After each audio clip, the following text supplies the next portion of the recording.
Welcome back to United USA, the anniversary of March 11, 2011, of Fukushima radioactive disaster, tsunami and earthquake. The magnitude 9.1 undersea megathrust earthquake was not the only disaster that struck the northeastern coast of Honshu Island that day. Around half an hour after the earthquake, a tsunami hit the coast.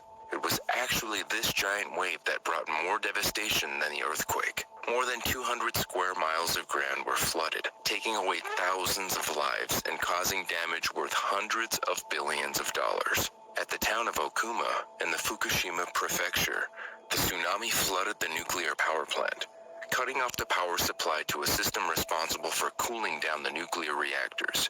With no means to reduce it, the temperature of the reactors increased and eventually caused explosions in 4 reactors. The amount of radiation released into the atmosphere made the Fukushima power plant disaster the second most infamous nuclear incident in the history of the world. The 2011 Tohoku earthquake was the most powerful earthquake ever recorded in Japan. The epicenter of the magnitude 9.1 thrust was in the northwestern Pacific Ocean, 45 miles east of Oshika Peninsula on Honshu Island, the largest of 4 Japanese main islands. The earthquake was felt throughout the entire country, but the most powerful vibrations were recorded in the prefectures of Miyagi, Fukushima, Ibaraki, and Toshiji. 子供のことをね、思うとやっぱり今はまだ戻れないかなって。 10 years have passed, but here, time has stood still. Frozen at 2:46 p.m., the exact moment a massive earthquake struck northeastern Japan and led to one of the worst nuclear disasters of all time. This is Fukushima.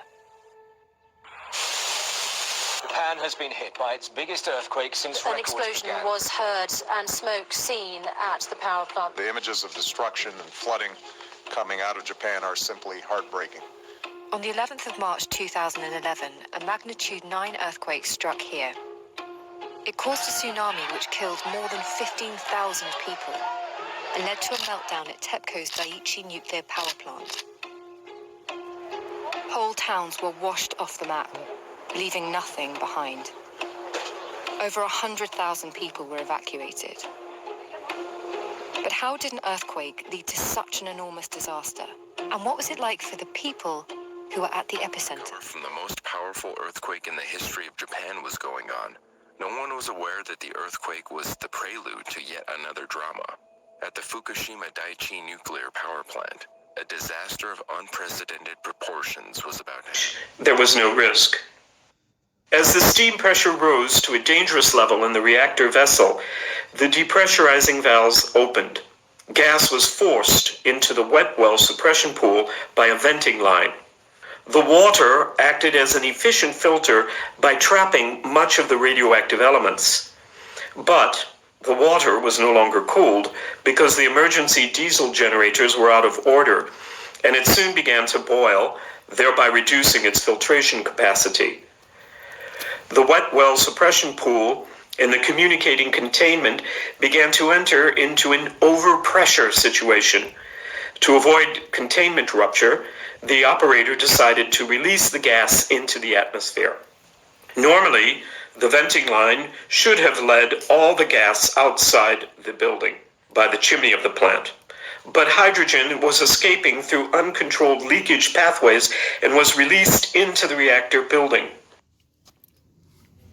Hydrogen reacts violently with oxygen in the air. The explosion blew apart the frame at the top of the building, apparently without damaging the containment building. Radioactive elements not yet trapped in the wet well suppression pool were released into the environment. やるべきだと言いながらなぜ弁当が進まないのか理由が説明できないわけですね。でそれは東電本店が間に入ってるもんですから理由が、伝言ゲームで伝わってこないわけです。 At Fukushima Daiichi, the Prime Minister met directly with the TEPCO engineers. He insisted they vent the reactors. possible that Fukushima is causing mass casualties? The RadNet shutdown. The EPA's RadNet system monitors the nation's air precipitation and drinking water to track one thing: radiation. It's a system of over 135 air monitors that constantly are collecting data using air filters, precipitation, and drinking water samples. But unfortunately, right after Fukushima, this wonderful system wasn't really completely operational. It turns out approximately 20% of these radiation monitors were out of service when Fukushima happened. In fact, it gets even worse. An inquiry by the University of California at Berkeley into one detector showed it was so badly calibrated it showed higher radiation levels before the Fukushima disaster than after. It gets even worse. A review of the EPA's website shows that normal quarterly reports of station data have not been published since 2009.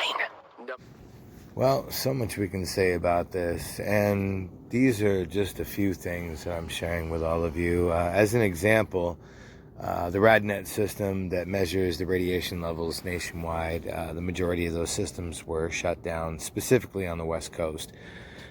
Coincidentally, conveniently, in the week following, and following that, actually, Obama had raised the national radiation level so that the radiation levels could be higher. There's so much more, and the Fukushima power plant continues to dump radioactive water into the Pacific every day. This is a really serious issue. I mean, I could talk about this for an hour. In the future, maybe I will do longer videos about it. Let me know if you guys want to hear more, and please like and share this video, and I'll catch you on the next one.